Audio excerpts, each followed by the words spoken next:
Hello everyone. I hope आप सभी बहुत अच्छे होंगे और अपनी अपकमिंग एग्जाम की प्रिपरेशन बहुत अच्छे से कर रहे होंगे। और जो हमारा टॉपिक चल रहा था स्पीड टाइम एंड डिस्टेंस उसको कंटिन्यू करते हैं और कुछ और अच्छे क्वेश्चंस देखते हैं जो हमारे एग्जाम के पॉइंट ऑफ व्यू से बहुत इंपॉर्टेंट है। चल देखते हैं क्वेश्चन क्या है। एक कार का चालक 56 किलोमीटर प्रति घंटे की चाल से कार चला रहा है। वह 120 मीटर आगे एक बस को देखता है जो 30 सेकंड के बाद 80 मीटर पीछे हो जाती है। तो बस की चाल क्या होगी? बस की चाल क्या होगी? और चाल किसमें दी हुई है? ऑप्शंस में किलोमीटर पर आवर्स में। चलिए, क्वेश्चन कह रहा है कि कार चालक है। फॉर एग्जाम्पल मान लेते हैं कार चालक यहाँ पर है इस पॉइंट पर, और ये क्या कर रहा है? 56 किलोमीटर प्रति घंटे की चाल से कार चला रहा है, और मान लेते हैं इस दिशा में जा रहा है। और यहाँ पर कार है और यहाँ पर क्या है? बस है। और बस भी इसी दिशा में जा रही है। अभी तो उसको पीछा कर रही है। तो पीछा कर रही है। पीछा करने के बाद देखता है कि ये बस जो है वो 120 मीटर आगे है। और 30 सेकंड के बाद देखता है, 30 सेकंड के बाद क्या देखता है कि बस 80 मीटर पीछे हो गई है। पहले जब कार यहाँ पर थी तो उसने देखा कि बस कितने मीटर पीछे है? 120 मीटर आगे है। अब 30 सेकंड गुजर गए, मतलब 30 सेकंड इस पूरे ड्यूरेशन को कवर करने में उसे कितना टाइम लगा? 30 सेकंड। उसने 30 सेकंड में देखा कि बस अब यहाँ से 80 मीटर पीछे हो गई। बस कितने मीटर पीछे हो गई है?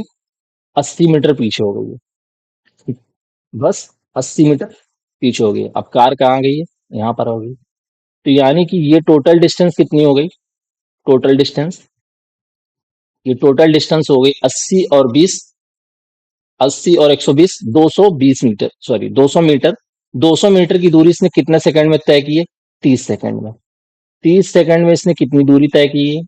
30 सेकंड में इसने दूरी तय की है 200 मीटर। एक सेकंड में, एक सेकंड में कितनी दूरी तय करती है? 200 बटे 30 मीटर। और हम लोगों ने इस टॉपिक के स्टार्ट में क्या पढ़ा था? डेफिनेशन कि एकांक समय में, एकांक समय क्या है? एक सेकंड। एक सेकंड में चली गई दूरी ही क्या कहलाती? चाल। तो ये क्या हो जाएगी? चाल। इस चाल को मीटर पर सेकंड, ये चाल मीटर पर सेकंड में, इसको किलोमीटर पर आवर में कन्वर्ट करने के लिए क्या करेंगे? 18/5 से गुणा करेंगे। 5 से ये 4 बार, तो ये क्या हो जाएगी? 24 किलोमीटर पर आवर। ये 24 किलोमीटर पर आवर क्या होगी? ये होगी रिलेटिव स्पीड। ये क्या होगी? रिलेटिव स्पीड, क्योंकि बस भी इसी दिशा में जा रही थी और कार भी इसी दिशा में जा रही थी। तो ये क्या है? सापेक्ष चाल है। बच्चों ये समझिएगा अच्छे से, ये सापेक्ष चाल है, रिलेटिव स्पीड है। रिलेटिव स्पीड है। और एक ही दिशा में जा रही होती है तो क्या होती है? सापेक्ष चाल। रिलेटिव स्पीड क्या होती है? x-5। तो रिलेटिव स्पीड क्वेश्चन के अकॉर्डिंग हमने कैलकुलेट करके क्या निकाली? 24। और जो तेज चल रही है वो क्या है? 56 किलोमीटर प्रति घंटे। यानी कि 56 माइनस बस की चाल, y को क्या मान लिया मैंने? बस की चाल 56। y बराबर क्या हो जाएगा? y बराबर हो जाएगा 56 - 24। सब्ट्रैक्ट कर लेंगे तो क्या हो जाएगा? 32 किलोमीटर प्रति घंटे। चलिए नेक्स्ट क्वेश्चन देखते हैं।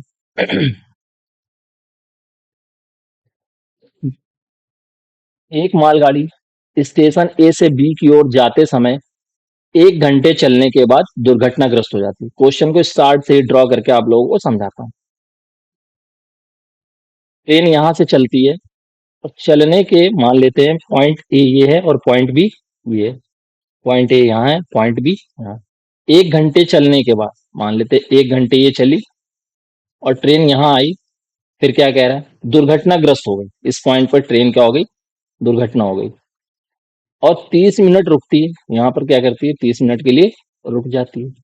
30 मिनट के लिए रुक जाती है। अच्छे से समझेंगे, बहुत इंपॉर्टेंट क्वेश्चन है। और वह अपनी प्रारंभिक चाल का 4/5 चलती है। मतलब कि अब प्रारंभिक चाल की 4/5 चलती। पहले तेज चल रही थी, मान लेते प्रारंभिक चाल क्या थी? 4। 5, अब क्या चाल हो जाएगी उसकी? 4। ये प्रारंभिक चाल थी। इसी कारण वह बी पर 2 घंटे देरी से पहुंचती। जब वो 4/5 की चाल से चलती है तो वो 2 घंटे देरी से पहुंचती है यहाँ पर। यदि दुर्घटनाग्रस्त होने से पहले 80 किलोमीटर और अधिक चल लेती, मतलब कि दुर्घटना यहां ना होकर दुर्घटना यहां पर होती, यानी 80 किलोमीटर और उस ट्रेन ने दूरी तय कर ली होती, तो ठीक 1 घंटे देरी से पहुंचती। तो गाड़ी की प्रारंभिक चाल तथा वह दूरी ज्ञात की। अच्छे से समझेंगे। गाड़ी की प्रारंभिक चाल क्या है? प्रारंभिक चाल 5 है। लिख लेते हैं यहाँ पर। प्रारंभिक चाल क्या है?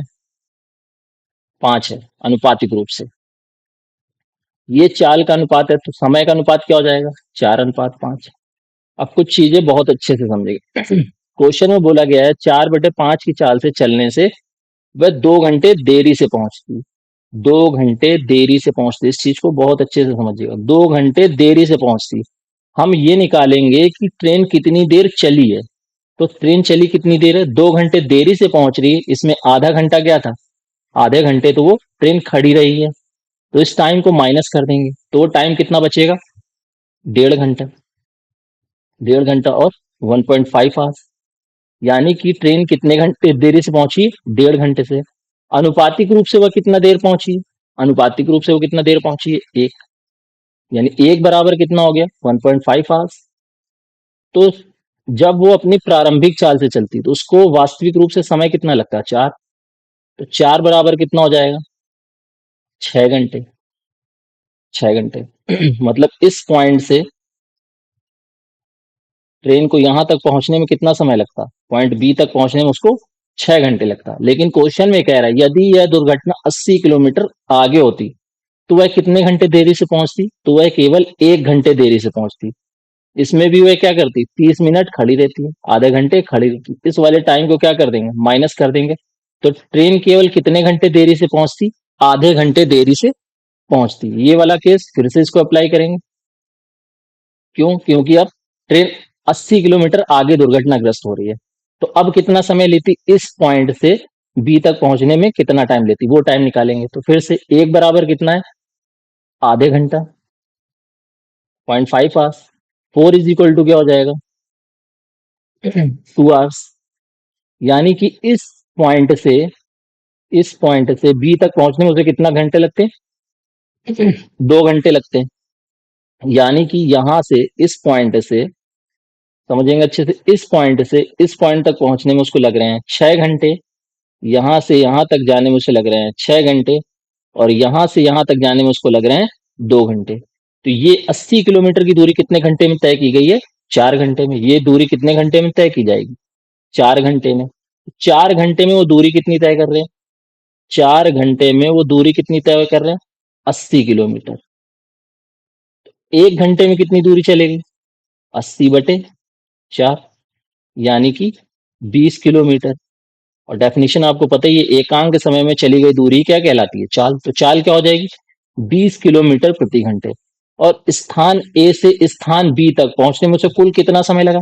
1 घंटा ये लगा। और इस पॉइंट से 6 घंटे और लगे। तो टोटल समय कितना लगा? टोटल टाइम कितना लगा? टोटल टाइम कितना लगा? टोटल टाइम लगा 7 घंटे। और गाड़ी की चाल क्या है? 20 किलोमीटर प्रति घंटे। यानी 1 घंटे में ट्रेन जो है वो 20 किलोमीटर जा रही है। तो 7 घंटे में कितनी दूरी कवर करेगी? 140 किलोमीटर। इस क्वेश्चन को बहुत अच्छे से समझिएगा, बहुत अच्छे से। एग्जाम के पॉइंट ऑफ व्यू से बहुत इंपॉर्टेंट है बच्चों। आंसर क्या हो जाएगा? प्रारंभिक चाल हो जाएगी 20 किलोमीटर प्रति घंटे और दूरी कितनी हो जाएगी? 140। यानी कि चाल हो गई 20 किलोमीटर प्रति घंटे और दूरी कितनी हो गई? इसके अकॉर्डिंग ऑप्शन कौन सा हो जाएगा? Option C. ऑप्शन सी क्या होगा इस क्वेश्चन का आंसर? बच्चों, इस चैप्टर के समापन यहीं पर करते हैं। नेक्स्ट वीडियो में हम लोग देखेंगे प्रॉब्लम बेस्ड ऑन ट्रेन। और इस क्लास को, यानी क्लास जो है हमारी प्रॉब्लम बेस्ड ऑन ट्रेन, इसकी संडे की को लाइव क्लास होगी सुबह 8 बजे से। सुबह 8 बजे से इसकी लाइव क्लास होगी। और प्रॉब्लम बेस्ड ऑन ट्रेन पूरा टॉपिक उस संडे को कवर होगा। उसके लिए चाहे वो 2 घंटे लग जाएं या 3 घंटे लग जाएं, उस लाइव क्लास में हम लोग प्रॉब्लम बेस्ड ऑन स्पीड देखेंगे। और मैं आप लोगों से एक और चीज कहना चाहता हूँ, अगर आपको इस वीडियो के थ्रू या इस चैनल के थ्रू कंटेंट सेटिस्फेक्शन मिल रहा है, कंटेंट से रिलेटेड सेटिस्फेक्शन मिल रहा है, तो please like and subscribe the channel. Thank you so much.